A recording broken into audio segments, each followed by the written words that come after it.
Hello, Craig. I hope you don't mind me calling you that. This is going to be about my origin story, which is what you've asked us to do. So, thanks for offering to do that. And I just want to explain how I became a herbalist. Just briefly, this is not supposed to be an advert for my business because basically I don't want to do herbalism as a way of making a living. And, well, in a way, I'd prefer it just to be a hobby. But I thought I'd sort of start off. Firstly, I want to describe what a herbalist does, but then I'm going to go into how I got into it. And I think that sort of stands on its own.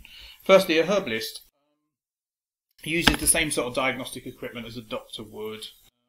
And what I do is I interview people about their health problems, prescribe and dispense herbs, and give lifestyle advice. Now, how did I get into that? Well, first of all, can I just show you the herbs? Okay, that's myrrh, for example. Most herbs are like brown liquids in brown bottles. We also use essential oils. There's rosemary. And occasionally we use dried herbs. I can't see one of them out. Here we are.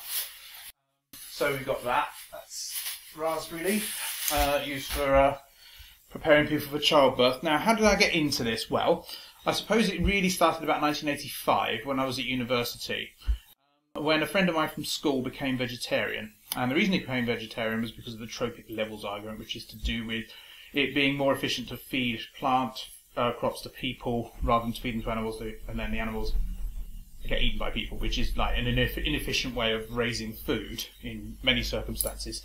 So I got interested in that and I became vegetarian myself. And then later on I moved on to veganism. Now, I'm not vegan now, and I'm not like hugely judgmental about people not being vegan or anything like that. But in order to become vegan, I had to do a lot of research to make sure that I was eating a healthy diet and make sure that I got all the right vitamins and minerals and all that. And in the process of doing that, I got quite interested in the workings of the human body and so forth. Now, time moved on. I got together with my wife. I did various degrees, all of which were like useless basically.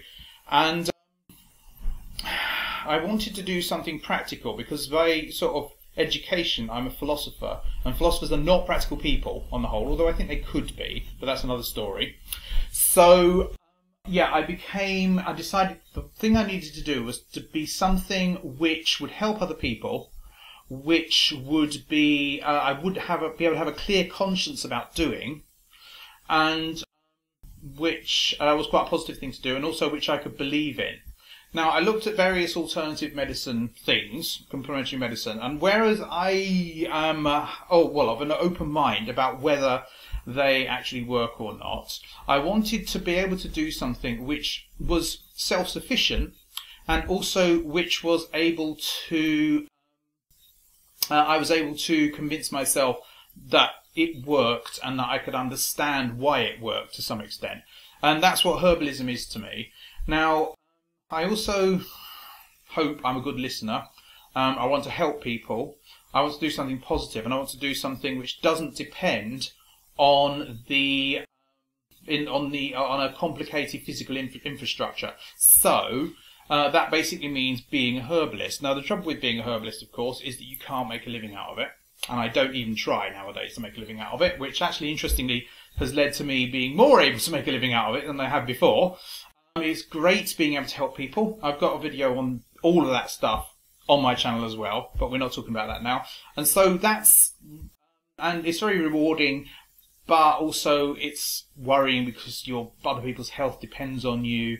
And, I think really people need to be more self-sufficient than they are as far as looking after their own health is concerned. But it is very rewarding, it's very interesting, and and that's how I became what I am now, which is a herbalist.